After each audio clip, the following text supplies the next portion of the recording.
De los Hechos de los Apóstoles, capítulo 1. Segundo. Israelitas, escuchad estas palabras. A Jesús, el Nazareno, hombre acreditado por Dios entre vosotros con milagros y prodigios, a quien vosotros habéis dado muerte, Dios le resucitó, de lo cual todos nosotros somos testigos. Sepa pues con certeza toda la casa de Israel que Dios ha constituido Señor y Cristo a este Jesús a quien vosotros habéis crucificado. Al oír esto dijeron con el corazón compungido a Pedro y a los demás apóstoles: ¿Qué hemos de hacer, hermanos? Pedro les contestó: Convertíos y que cada uno de vosotros se haga bautizar en el nombre de Jesucristo para remisión de vuestros pecados. Palabra de Dios. Queridos hermanos, continuamos hoy en esta tercera charla con la predicación del querigma. El querigma, sabéis, es el anuncio primitivo, el primer anuncio cristiano. ¿Y qué quiere decir querigma en este momento? Pues quiere decir la raíz, la base de aquello que el cristiano cree o tiene que creer. La vez anterior hablamos, la segunda charla era de Jesús vive y es el Señor. Eso se lo predicaba Pedro el día de Pentecostés. Se había reunido una gran multitud por causa de que había habido un ruido muy grande, a ver lo que pasaba, la curiosidad y el cotilleo de la gente, y lo aprovechó el Espíritu Santo para que escucharan la primera homilía del cristianismo. Y cuando Pedro les dijo: a ese Jesús a quien vosotros habéis crucificado, a ese Jesús a quien vosotros habéis pedido la vida, a Poncio Pilato diciendo: crucifícalo porque no era bueno, a ese Jesús que creíais tan malhechor, Dios lo ha resucitado.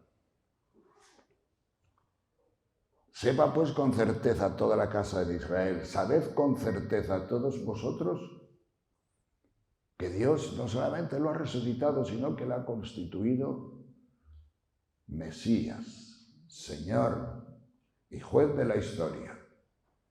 No hay otro nombre, no nos ha sido dado otro nombre en el cual podamos ser salvos. La salvación es en Cristo y solo por Cristo, este Jesús, a quien hemos crucificado. Alguno de vosotros dirá: pero yo no le he crucificado, lo crucificaron los judíos. Pero yo te digo, mira, ha muerto por todos nosotros, por nuestros pecados. Luego también nosotros le hemos crucificado. Escuchando estas palabras, el Espíritu Santo ungió muchos corazones. Les tocó a muchos corazones, unos 3.000, dice en los Hechos de los Apóstoles. Y entonces dijeron: ¿y qué hemos de hacer? Hemos metido la pata, ciertamente, muy profundamente. Hemos crucificado al Santo. ¿Y ahora qué hemos de hacer? Y Jesucristo les dice, Pedro les dice: convertíos y bautizaos en Jesús, en el nombre de Jesús. Esta es simplemente la respuesta, nada más. Cuando hablamos de conversión, yo no sé qué os sugiere estas palabras a todos vosotros. Para mí, cuando era joven y hacía ejercicios espirituales, la conversión siempre era, pues, convertirme a ser mejor. Incluso siendo fraile, siendo joven novicio, teníamos ejercicios espirituales: hay que convertirse, hay que convertirse. Pero a mí nunca se me ocurrió otra cosa mejor que Si era regular en el comportamiento del reglamento o de las constituciones, pues hacerlo un poquito mejor. Siempre convertirme a las buenas obras. Siempre convertirme, pues sobre todo en aquel tiempo, a ser un poco más rígido conmigo mismo, no sé, un poco más concentrado. Siempre he tenido yo una especie de... Siempre he sido, digamos, como un poco volandero, extrovertido, muy extrovertido, siempre. Pero desde pequeño, he tenido la suerte, como diría el libro de la sabiduría, de que Dios me dio suficiente inteligencia para aprobar las asignaturas sin estudiar nada. Porque yo he sido un hombre que no he estudiado. No he estudiado.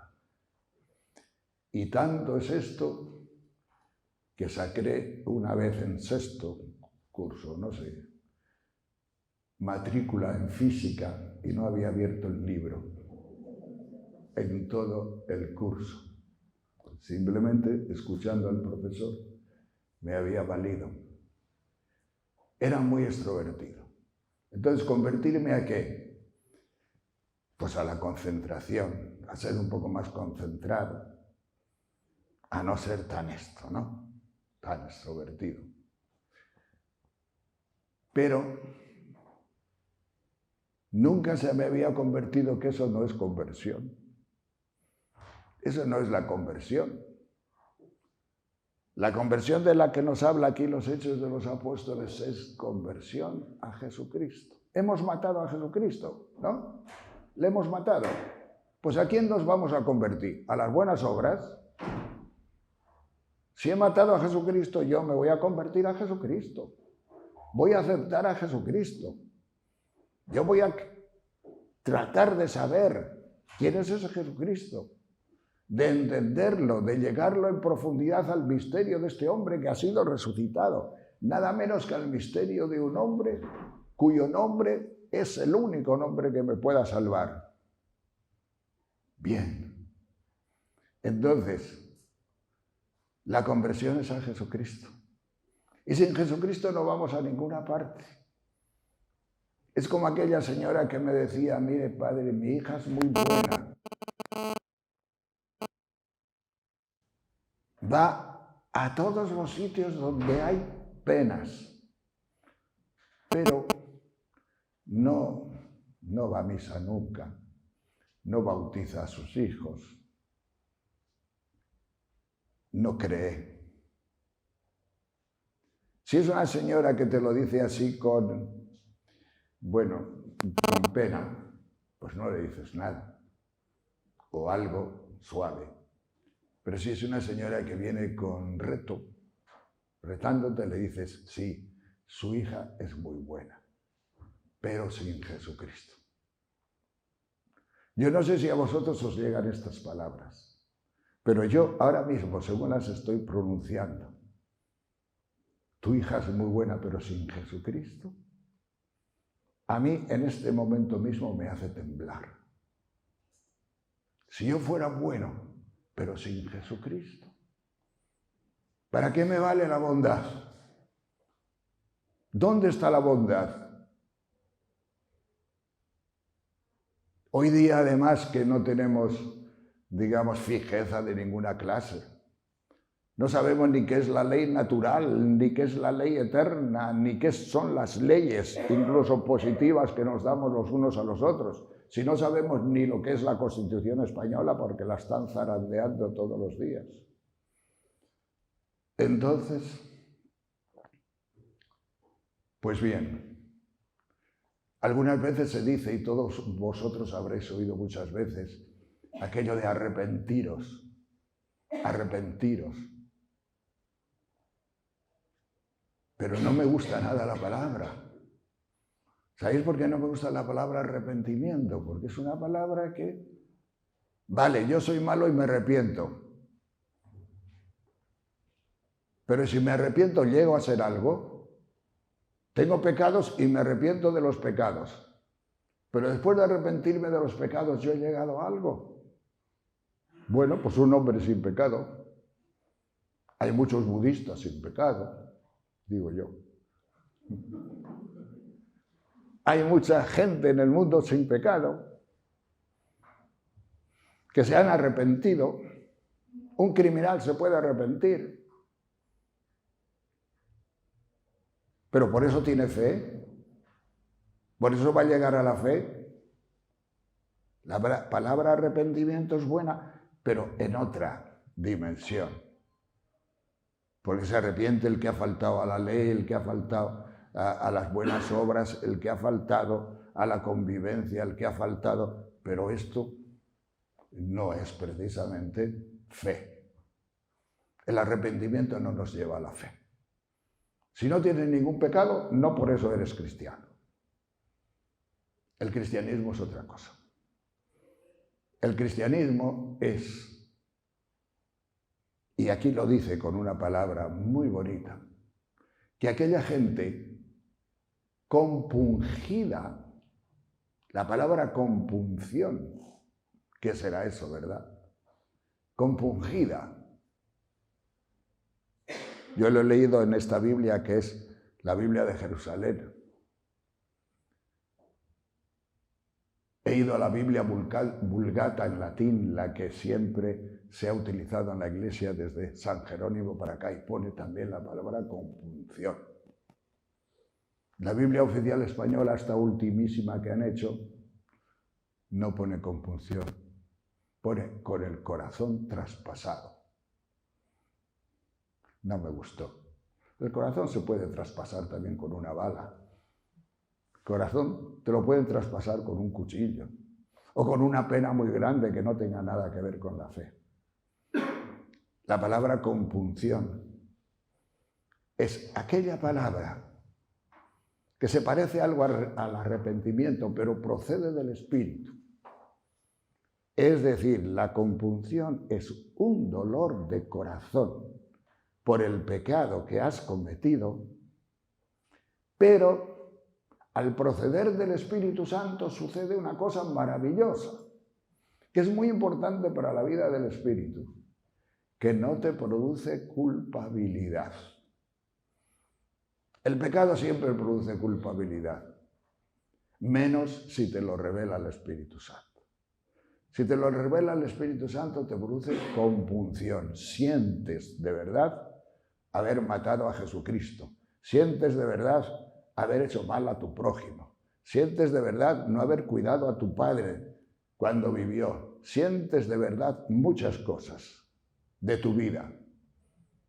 Pero si te lo revela el Espíritu Santo, no te culpabiliza, no te deprime, no te hunde. El Espíritu Santo nunca hunde, revela. Te hace saber el bicho que eres, porque eso es muy importante. Es muy importante, porque si no, como si no hubiera pecado y como si pasamos por encima del pecado. No. El Espíritu Santo te hace saber quién eres y lo que has hecho y cómo lo has hecho, pero no te culpabiliza. Eso es muy importante. Es como con una especie de unción que das las gracias incluso porque dices, Señor, pero ¿cómo me revelas esto? ¿Cómo me has revelado esto? Y te conoces por dentro y empieza tu conversión verdadera. Porque la conversión verdadera viene por ese Espíritu Santo que te revela tu pecado. Entonces tú ya no quieres ese pecado. Tú ya no quieres matar más a Jesucristo. Y a Jesucristo no solamente lo mataron los judíos, lo matamos nosotros a todas horas. Y lo matamos con el prójimo, lo matamos con 1000 cosas que hacemos. Pero cuando vives la vida en el Espíritu, y aquí estamos en un seminario de vida en el Espíritu, para vivir un cristianismo auténtico, profundo. No el cristianismo de los arrepentimientos, sino el cristianismo de la compunción, el cristianismo del Espíritu, el cristianismo en que el Espíritu Santo te hace saber quién eres, pero te lo hace saber como el Espíritu Santo lo hace saber. Y tú entiendes que el Espíritu Santo, a la vez que te está acusando y denunciando tu pecado, te está queriendo. Y sientes más el amor que la acusación. Sientes más el cariño de Dios hacia ti. Sientes más la presencia de Dios. Sientes más cómo Dios te está envolviendo, cómo te está queriendo, cómo no le importa el pecado para nada. Porque la revelación que te hace no es una revelación de eres un pecador, vas al infierno, nada de eso. El Señor no te revela el pecado para eso, el Señor te revela el pecado para que te conozcas, para que sepas que eres pobre, para que sepas que le necesitas, para que sepas que tienes que estar con Él, porque si no estás con Él, estás contigo mismo. Y si estás contigo mismo, te hundes. Y si te hundes, pues sencillamente pierdes la gran oportunidad y la gran ocasión. Es bonito esto. Es bonito saber que cuando el Espíritu Santo te revela el pecado de haber matado a Jesucristo, y este pecado de haber matado a Jesucristo, como veis, lo extiendo a todos los pecados, porque de una forma o de otra todos los pecados son matar a Jesucristo. Aunque simplemente hayas insultado a tu abuela. De alguna forma es matar a Jesucristo. Hombre, una muerte muy pequeñita, pero bueno. Entonces es interesante cómo la conjunción del Espíritu Santo. ¿No os dais cuenta cómo el cristianismo que vivimos y hemos vivido muchas veces es un cristianismo duro, exigente?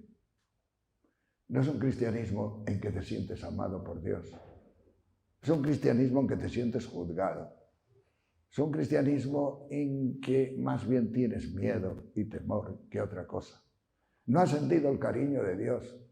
No has sentido la intimidad profunda del Espíritu Santo contigo. Esa intimidad que el Espíritu Santo busca tener contigo. Y la vida en el Espíritu es precisamente esta. La vida del Espíritu es el amor con el que el Espíritu Santo quiere estar contigo y quiere llegar a ti, porque si no, no merecería la pena. Si Dios no fuera nuestro fin último, dice Santo Tomás de Aquino, y el fin último siempre es el cariño último, siempre será el deseo último, la esperanza última, eso es el fin último. Si Dios no fuera tu fin último, no nos importaría. No nos importaría. A nosotros nos importa Dios fundamentalmente porque es nuestro último deseo, nuestro último amor, nuestro último fin y nuestra última esperanza. Pero eso lo tenemos que sentir. Cuando hablamos aquí, yo no estoy diciendo teorías, yo no estoy diciendo palabras huecas o vanas, no, estoy hablando de experiencias. Estoy hablando de sentimientos, estoy hablando de vivencias. Y estamos aquí en un seminario como este precisamente para vivenciar esto, para vivenciarlo. Había un gran teólogo, Karl Rahner, que decía, el siglo XXI será de tal forma y la gente será tan descreída que los cristianos ¿serán místicos o no serán? ¿El cristianismo se hace mística o deja de ser? Deja de existir. ¿Pero está dejando de existir el cristianismo? No. El cristianismo está muy vivo. Hay millones de personas que están dejando de ir a la iglesia, pero el cristianismo se está muriendo. ¿Qué va? El cristianismo está viviendo. Y con mucha más profundidad que hace unos años. ¿Por qué? Porque el cristianismo va por donde va. Y entonces, pues a nosotros lo que nos interesa es sencillamente enganchar con esta estela, entrar ahí, en esa dimensión profunda del cristianismo. ¿Por dónde está el Espíritu Santo trabajando en este momento? Y estamos aquí en este retiro, o bueno, como lo llamemos, en este seminario, estamos aquí precisamente para vivenciar. Porque hoy día, lo que no sea vivencia, vivimos en un mundo que desde principios del siglo XX, con la fenomenología, lo que no se vivencia, no existe. A mí que me importan 1000 cosas si no me dicen nada. Si tienes una hija de 14 años y le dices que vaya a misa y te dice, no me dice nada la misa, luego no voy a misa, le dice a su padre. ¿Qué quiere decir esto? Es una niña fenomenológica. Es una niña vivencial, no es una niña ideológica. En el siglo XVIII a ninguna niña, ni en el XIX, se le ocurrió decir a su padre que la misa no le dice nada, porque no, era mentalidad. La misa, era una cosa objetiva, era una cosa buena, era una cosa importante y sagrada y había que ir a misa. Pero hemos cambiado. Ahora somos fenomenológicos, vivenciales. ¿Y qué quiere decir eso? Pues mire usted, no me dice nada. ¿Existe Dios? Y a lo mejor alguno empieza a decir, sí, porque Aristóteles y Santo Tomás formularon 5 vías maravillosas para probarnos la existencia de Dios, pero esto hoy a la gente no le dice nada. Simplemente, ¿experimento a Dios o no lo experimento? ¿Vivencia a Dios o no lo vivencia? Si le vivencio, existe. Y si no, no existe para mí. No existe. Unamuno, que ya sabía algo de esto, decía, tengo sed, luego en algún sitio tiene que haber una fuente. Era su prueba de la existencia de Dios. Yo tengo sed de Dios. Luego tiene que haber una fuente. No la he encontrado todavía. No he encontrado la fuente todavía. Pero tiene que existir. Porque si no, ¿cómo estoy hecho con sed? ¿De dónde viene mi sed? Pues bien, hermanos, el Espíritu Santo actúa en nosotros de esta forma. Dice el Papa que todas las predicaciones, homilías, charlas, tienen que tener una imagen. Y entonces os voy a poner una imagen de cómo actúa el Espíritu Santo en nosotros. Estaba yo un día de vacaciones con mi madre y mis hermanos, pero aquel día mañana estábamos mi madre y yo solos. Y entonces mi madre empezó a sacar de allí de una alacena, que llamábamos nosotros, cosas. Yo estaba leyendo el periódico y ni me fijaba lo que hacía mi madre, pero me di cuenta de que sacaba grasas, aceites viejas y cosas de esas y las echaba todas en un caldero allí. Así como unos 3 kilos. Y después fue al grifo y cogió como unos 3 litros de agua y lo echó allí también. Y después rompió un paquetito. Y de ese paquetito salió una cosa blanca que lo echó en el caldero también. Y me dice, mira, mientras yo voy a hacer las camas por las habitaciones, tú mueve esto con este palo. Muévelo, siempre así. Y yo pues me puse a mover. Me acuerdo que estaba leyendo más el periódico que... Pero estaba moviendo. Al principio era muy feo aquello, era negruzco y feo. Me parecía como maloliente, no es que oliera mal, pero bueno. Pero después de unos 10 minutos o así, o no sé cuánto, de repente miro para abajo y noto que aquello se había transformado. Parecía, siempre he puesto esta comparación, la crema de un pastel. Y ya me costaba moverlo más. La crema de un pastel. Y de repente, al ver aquello, dije, mamá, ¿qué? El Espíritu Santo. Estoy viendo al Espíritu Santo. Y llega mi madre, entra en la cocina y dice, 60 años llevo haciendo jabón y nunca he visto al Espíritu Santo. Y tú el primer día que lo haces, ya lo ves. Digo, pero no ve cómo se ha transformado esto. ¿Qué es lo que tenía ese paquete de la cosa blanca? Pues sosa cáustica. Digo, ese es el Espíritu Santo. El Espíritu Santo es la sosa cáustica. El Espíritu Santo es el que ha transformado toda la negrura que había en este caldero en una crema de pastel, en una cosa nueva, en algo que nadie lo diría. Ese es el jabón de mi madre. Después lo colocaba en unos pequeños moldes de madera o de lo que fuera. Lo tenía 3 días, lo partía en pastillas y yo me sigo duchando con el jabón de mi madre. Lo que pasa es que como mi madre ya hace mucho que se murió, siempre hay alguna señora, incluso en este grupo, que me da un jaboncito. A mí me gustan grandes, como el de mi madre, para recuerdo del Espíritu Santo.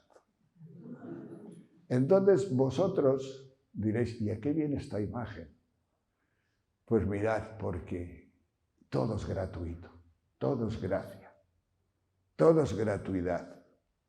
La conversión la realiza la sosa cáustica. La conversión en tu corazón la va a realizar el Señor.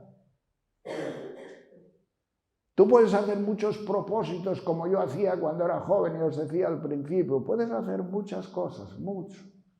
Puedes arrepentirte y arrepentirte y arrepentirte, pues después de arrepentirte no llegas a nada. ¿Qué adelantas con arrepentirte de todos tus pecados? ¿Eso te va a dar la fe? ¿Eso te va a dar el amor? Alguna gente cree que el problema de Dios, que el problema de la religión es el pecado. Pues mire usted, no. El problema de religión es Jesucristo, el amor de Jesucristo a nosotros. Dios nos ama. Dios nos amó primero. ¿Te arrepientes? Bueno, tú suponte que dominas tu cuerpo, dominas todos tus pecados, dominas absolutamente todo y eres perfecto. Y te mueres. Y llegas al cielo. Y llegas al cielo. San Pedro te mirará y dirá, ¿qué especie de ser es este? ¿Cómo viene a la puerta del cielo? ¿A qué viene aquí? Y llamará a Jesucristo, le dirá, aquí hay un ser humano, una persona que no sé. Porque como perfecto no hay nadie, si hay uno y llega ya a la puerta del cielo, San Pedro le dice, no, pero si aquí, esto no es el cielo de los perfectos. Tú vete a otro cielo. Este es el cielo de Jesucristo, de los salvados por Jesucristo, que son los perfectos. Este es el cielo de los que han muerto y han recibido, han lavado sus ropas teñidas de sangre, porque vienen de la gran tribulación, en la sangre del Cordero, y se han transformado en algo blanco, porque el blanco es el color del triunfo. ¿Vosotros venís de la gran tribulación? Pues sí, la vida siempre es muy bonita, pero también muy atribulada. Y en la fe, muchas veces se nos hace entender que la gran tribulación, vivida con Jesucristo, puede ser transformada en algo blanco. Y el color blanco es el color de la resurrección. Es el color del triunfo. El caballo blanco. El blanco es eso. Entonces nosotros, todos nosotros, ¿cómo podemos llegar a eso? ¿Cómo podemos llegar a esa blancura? Solamente la sosa cáustica que va haciendo dentro de nosotros. Entonces, ¿cuál es nuestro cometido? Diríamos, dejarte hacer. Y como el Espíritu Santo va produciendo en ti vivencia y más vivencias, y te da dones, los 7 dones y otras cosas, y tú le vas dando gracias, tú le vas alabando, pues ¿qué sucede? Que tu vida religiosa va creciendo. Lo que llamamos la gracia santificante se va fortaleciendo dentro de ti, porque la gracia santificante no puede distinguirse del amor a Jesucristo. Aquello que dice San Pablo, ya no soy yo el que vive, es Cristo el que vive en mí. ¿Y quién hace que Cristo viva en ti? A no ser la sosa cáustica, el Espíritu Santo. Y siempre es el Espíritu Santo. Pero como no le tenemos muy formulado, ¿verdad?, al Espíritu Santo, como no sabemos muy bien que el Espíritu Santo, había un sacerdote muy conocido que de repente entró en la renovación carismática. Y el día de la imposición de manos, que nosotros lo tendremos el sábado 14, pues el hombre recibió, pues no sé, una experiencia fuerte del Espíritu Santo. Y en un momento después de comer me llamó a mí y me dijo, oye Chus, tengo un problema teológico serio. Digo, ¿qué problema tienes? Yo, como sacerdote, tengo un tirón esponsalicio hacia Jesucristo. Jesucristo es mi esposo. Lo amo como esposo. Pero ahora vienes tú, venís vosotros con un nuevo personaje, el Espíritu Santo, ¿dónde lo coloco? Si yo ya tengo muy claro mi tirón esponsalicio con Jesucristo, yo lo vivo con Jesucristo, ¿dónde lo coloco yo al Espíritu Santo? Digo, es muy fácil. Tú tienes tirón esponsalicio, ¿verdad?, hacia Jesucristo. ¿Y sabes dónde hay que colocar al Espíritu Santo? Pues en el centro, porque el Espíritu Santo es el tirón. Es el que tira. Es el que te atrae. Nadie viene a mí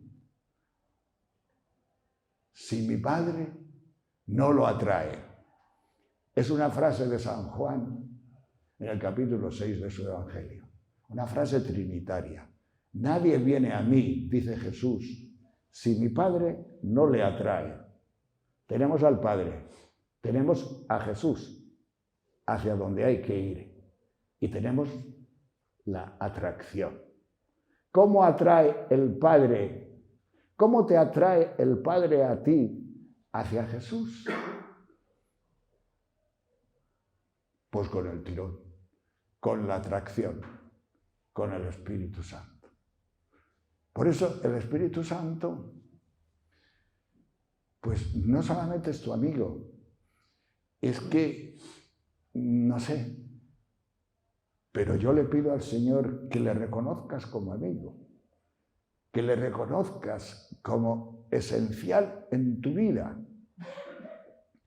espiritual, que sepas que tu alma y tu espíritu tendrá vida si tienes el tirón, si tienes la atracción, si tienes ese espíritu que te va conduciendo hacia el Señor. Por no pasarme del tiempo. El tirón. Entonces, pues, claro, a mí me parece que tener eso en tu corazón es el mayor regalo que se te puede hacer. El mayor regalo. No hay otra forma de amarte a ti mismo mejor que queriéndote con Espíritu Santo. Si no te quieres con Espíritu Santo, ¿qué hay de querer? ¿Qué hay para querer en ti? Los fenomenólogos, bueno, los existencialistas, bueno, yo he sido profesor de esto, Los existencialistas, Sartre, por ejemplo, hace, digamos, un ejercicio de introspección y se mira a sí mismo, a ver qué encuentra. ¿Y sabéis cómo se definió? Se definió a sí mismo como un hueco de nada. Soy un hueco de nada. Y en su libro La náusea y en el ser y el tiempo, el hueco de nada. Es decir, algo sin sentido, pura existencia, arrojado a este mundo sin que nadie lo haya querido. No tiene esencia, por lo tanto nadie ha pensado en él. Un ser inútil, totalmente inútil. Y yo me miro a mí mismo haciendo el mismo ejercicio y ¿qué encuentro dentro de mí? Un hueco de nada. Pero no. Si yo me miro a mí mismo, me introspecciono, encuentro un hueco de fe. Y ese hueco de fe que yo encuentro tiene un centro que se llama Jesús, Jesucristo, hombre, muerto y resucitado, que me une con Dios. Y ese es un amor de los no exteriores, sino un amor eje. Un amor eje en tu vida. Un amor que te da estabilidad profunda. Y esa estabilidad profunda, nada, ni las depresiones podrán contigo. Ni las cosas que te pueden suceder en la vida te harán caer tal... No. Ni el vendaval más pavoroso, porque tienes un eje. Y ese eje es activo. Ese eje vive. Ese eje te habla, te dice, y ese eje es para ti, pues tu vida espiritual más profunda. Pues bien, hermanos, la conversión es esto. Dejar que este eje, que esta sosa cáustica, penetre en lo profundo de tu corazón y te haga una criatura nueva. Gloria al Señor.